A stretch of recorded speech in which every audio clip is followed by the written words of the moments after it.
time is 7:11. This is Acadiana's Morning News. Thank you so much for waking up with us. I'm Brandon Como. She's Bernadette Lee. Indeed. Most definitely.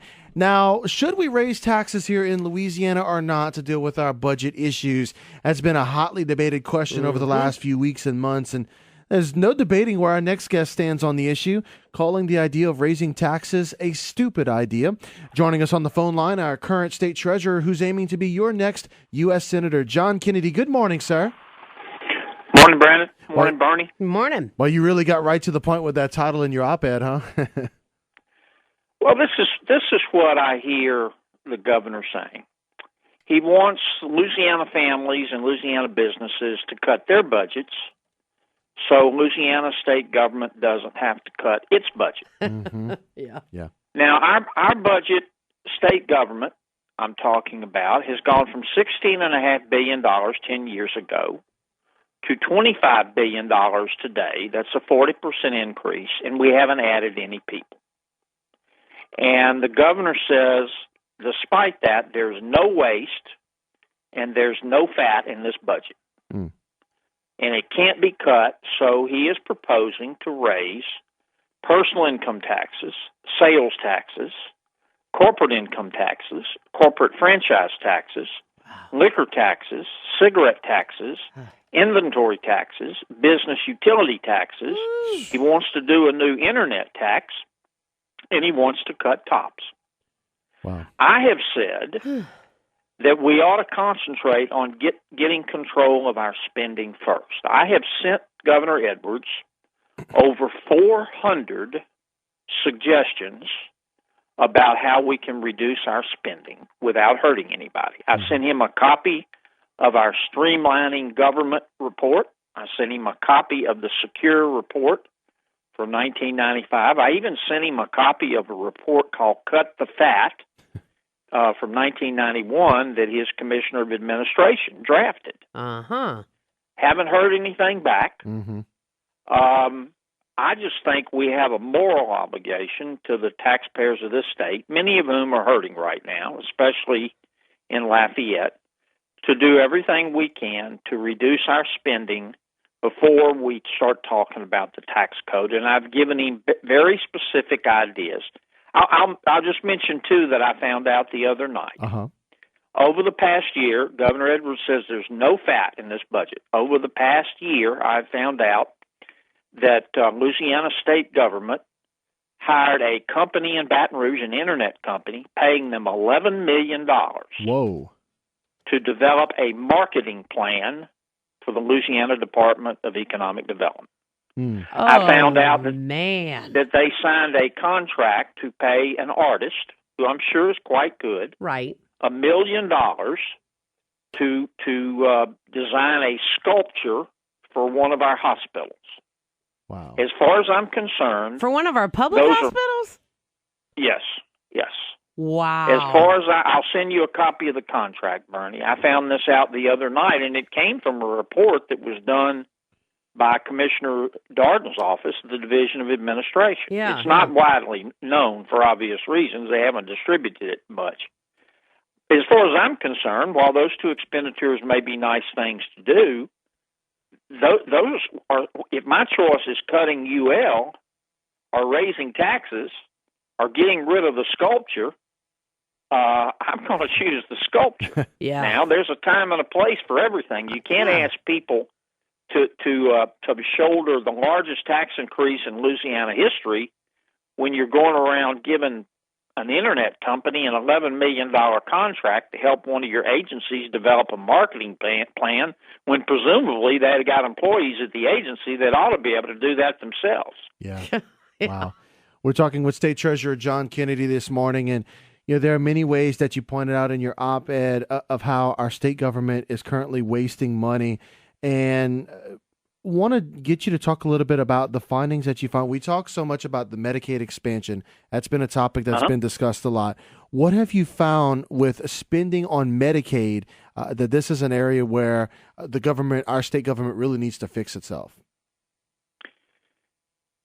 We have 900,000 visits to emergency rooms every year that taxpayers pay for for non-emergencies. It costs 5 times more to treat a patient in an ER than it does in a private clinic. We have people, probably while we're speaking today, who are taking ambulance rides to emergency rooms to be treated for acne, to get a pregnancy test, to talk to somebody about how to lose weight, to get a wart removed. Taxpayers will pay for those things. We have to under Medicaid, but we are not required to pay for it in an ER. It probably costs $750 to do a pregnancy test in an ER. You can do it for $100 in a private clinic. Yeah. We need to do what other states have done and say, look, no, we'll get you treatment for free, but you can't just come to an emergency room when you don't have an emergency because it costs 5 times more to treat you here. Mm-hmm. Texas, if you go over to Houston's Memorial Hermann Hospital, they have a program called the Patient Navigator Program. They've saved millions of dollars by putting paraprofessionals at the entrance to the ER, and when somebody comes in and says, my acne's flared up and I've got Medicaid, they're told, okay, we'll get you a doctor to look at your acne, but we're not going to do it here in the ER because it'll cost too much money and taxpayers will have to pay for it. What a concept. You know what we're doing to stop that? Nothing. Yeah. Zero. Nada. Every time I bring it up with the Department of Health and Hospitals, they say, we're thinking about it. Well, they've been thinking about it for about 10 years. Wow. Now, if we could reduce, we have almost 1 million of those visits a year. If we 900,000, that's a number from PAR. That's not my number. Mm-hmm. If we could reduce those by 20%, we would save tens, maybe hundreds of millions of dollars. Man. And then you add on top of that 22% of all of our managers in the classified service and state government manage one employee. I mean, we got way too many generals making pretty good salaries and not nearly enough foot soldiers. We could save millions there by just going to a span of control of one boss for 8 employees. I mentioned the consulting contracts. This same report showed that in the past year, when they said we're going broke, Louisiana state government signed up 4,000 new consultants last year. And you know what the contract amount is? I couldn't believe it. $14 billion. Whoa. My goodness. Now, that's not going to be paid out over 1 year. It's going to be paid out over several years. But $14 billion in new consulting contracts when they said we were going broke and had no money. I'm just not buying it, guys, as you can tell. I like Governor Edwards. Mm-hmm. I consider him a friend. I just think he's dead wrong. So I want to ask you, if these taxes are pushed through, and this is not to be apocalyptic on my part in asking the question, but it's to be realistic, how devastating to our state could it be if these taxes are allowed to go through? If these taxes are allowed to pass, it will be an extraordinary economic development program if you live in Texas, because that's where a lot of our people are going to hit. Wow. I mean, it is just staggering. It would make us the highest sales tax by far, not in the South, but in America. It would raise almost $900 million worth of personal income tax. It would tax the internet. It would tax our telephone usage. It would really hurt our businesses. It would increase their inventory tax. Mm-hmm. If you have a bad year when you're in business, you have a bad year and you don't sell much of your inventory. Mm-hmm. You hadn't made much money because you didn't sell anything. The government comes in and says, we're going to tax you more because you got a bigger inventory because you didn't make any money. I know. It boggles my brain when you say that. It's amazing. You know? No other state does that. No other state. I think there's one other state that does that. I can't remember who it is. But every other state has cut out their inventory tax years ago, except Louisiana, and Governor Edwards wants to raise ours. And that's going to move a lot of these businesses. You just take our maritime industry. They have large ships that service the offshore oil and gas industry. Thousands of Louisianians work for our maritime companies. Now, they're hurting right now because there's not much going on in oil and gas, so those ships are parked. Mm-hmm. But those ships can be moved again, and I can tell you where they're going to move those ships. Texas. And they're going to register them there, where they don't have to pay an inventory tax, and they're going to move their headquarters, and it's just short-sighted. Yeah. State Treasurer John Kennedy is our guest. Sir, I don't mean to put you on the spot, but would we be able to bring you back for just one more segment, or do you have a meeting to go to? No, I'll do. I love talking to y'all. Okay, perfect. Because we have a couple more questions about being state treasurer. Also, want to get to you about why you're running for the U.S. Senate as well. State Treasurer John Kennedy is a guest here on the show. We're going to take this quick time out, and we'll come back. KPEL News Time is 7:23. We're spending some time here with State Treasurer John Kennedy, who's joining us on the phone line, and he's agreed to stay with us for another segment as well. So, thank you so much, sir. All right, so John, we appreciate the time with you, and we want to go back. I want to go back just a little bit because we, kind of got the ball rolling, and we were talking about a lot of different things. We were talking about Commissioner of Administration Jay Darden, the internal report, looking at some of those things like that contract for the $1 million sculpture. I'm floored when I hear things like that, and I don't understand where the big disconnect is for some of these government people. And why they can't just put two and two together.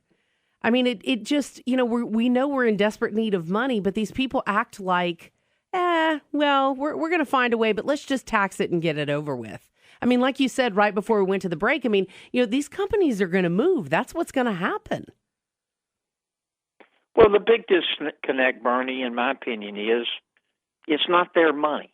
Mm-hmm. When you're spending somebody else's money, it's a lot different from when you're spending your own money. Mm-hmm. And too many folks in state government don't see these dollars as hard-earned taxpayer dollars. I mean, we all know that we have to pay some taxes to build roads and to run our universities. Mm-hmm. Most people understand that. But what they're fed up with, and what I'm fed up with, is they look around and they see too many undeserving, I want to emphasize undeserving, people at the top getting special treatment and bailouts and special deals, and they see too many undeserving people at the bottom getting handouts, and they're in the middle, and they are getting the bill. And their health insurance has gone up, and their car insurance has gone up, and their property taxes have gone up, and now Governor Edwards wants to do the largest tax increase in the history of the state, and they can't pay it anymore. And I'll tell you what else the folks in the middle see. I'll tell you what else hadn't gone up for them. Their income hadn't gone up. Mm-hmm. And many of them are living day to day fearful that they're going to be laid off because many of our businesses, especially in oil and gas and oil field services and maritime, are hurting right now. And we don't need to do all these new taxes. I know I've sent. They're not my ideas. Some of them are, but I sent him over 400 different suggestions that many people smarter than me have come up with through the years. I know we could save $750 million, maybe $1 billion if he would implement these. And I don't understand why. One of them was a report that Commissioner Darden wrote when he was a state senator. And to me, you try to reduce your spending and control your costs. Yeah. That's step one. Mm-hmm. Before you just go to people who are already hurting and living on the margins and say, oh, by the way, we don't want to cut our budget, so you got to cut yours and give us more of your money, even though you're already struggling. Mm-hmm. I'm not buying it. I'm not going to support it. Speaking with State Treasurer John Kennedy, we only have a few minutes with you, sir. So just a couple of questions. I want to ask you, first of all, we're talking about spending, budgeting money properly, handling money properly and such. And I wanted to ask you, just can you kind of educate us and educate our audience a little bit on just what are the day-to-day operations of your current job as State Treasurer? I do a couple of things. Number one, I'm in charge of all the state's bank accounts. And making sure that everybody gets their money appropriated to them at the right time. Number two, I chair the bond commission. We're in charge of all state and local debt. You can't issue debt if you're a city or a town or a state in Louisiana without getting our permission. I'm in charge of our unclaimed property program. I'm in charge of investing the state's money. Particularly in our trust funds. Last year we generated, $200-300 million by investing taxpayer money wisely. And I'm called a lot by legislators to come down and visit with them about the budget and to answer questions. And I sit on something like, 30 different boards and commissions. I can't go to all of them myself. Mm-hmm. I have a really good staff, and we just kind of split up the responsibility. So I'm pretty busy. Yeah, and you have I like it. It's fun. Yeah, and you have a very friendly staff as well. I definitely wanted to point that out. Now, what factors led to your decision to run for the U.S. Senate? That's the job you're obviously hoping to get next. And why do you believe that you're the best candidate in an already what's appearing to be very crowded field? Why are you the best candidate for the job? Well, there's some really good folks running, and I hope we have a good, positive campaign. I'll tell you why I'm running. I want my country back. I'm scared we're losing it. I was raised in a small town. My dad was a small businessman. My mom was a retired school teacher. They taught my brothers and I some very conservative values, things like God, country, family, discipline, hard work. Education was a big deal in my family. I have two brothers who are physicians. I see America losing those values. Our kids' generation right now is the first generation in America, the very first, that's at risk of being less well off than their parents.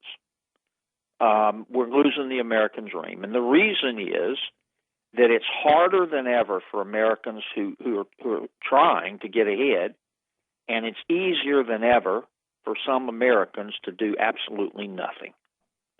And I want to change that. I think I want more for my state, and I want more for my country, and I'm going to go to D.C. if the people want me there and fight for it. For better or worse, most people in Louisiana know me. They know what I stand for. I've never been a part of the club. I try not to be rude, but I speak my mind, and I'm going to keep doing that, whether I'm in Louisiana or Washington, D.C., and hopefully both. And finally, Mr. Kennedy, what may be the toughest question that we have to ask you today? Who you got in the Super Bowl, Broncos or the Panthers? I'm with the Broncos, man. It's Peyton. I think Carolina's got a good team. I remember Cam Newton when he played for Auburn. The guy is a beast. He's good. Mm-hmm. But I'm with Peyton all the way, man. See, y'all don't know this. State Treasurer Kennedy can talk some sports, especially football. I love football, man. I like to watch it. I relax. You don't have to think about anything else but pulling for your team. I think it's going to be a great ball game. Yeah, well, I'm with you, and I'm pulling for the Broncos myself, I have to say. I can't pull for a team that's in my Saints division. I can't do that, not to win the Super Bowl. So I got to pull for the Broncos, pull for Peyton, and pull for that defense that has just been phenomenal this year for the Broncos. I told my colleagues at Treasury, they all laughed at me. I said, you watch, Peyton is going to beat Tom Brady. Oh, it'll never happen. You just watch. And he did. Well, I'm glad you were right about that. State Treasurer John Kennedy, and current U.S. Senate candidate as well. Thank you so much for your time this morning. Thanks, guys. We'll get through this. I think so. Thank you, sir.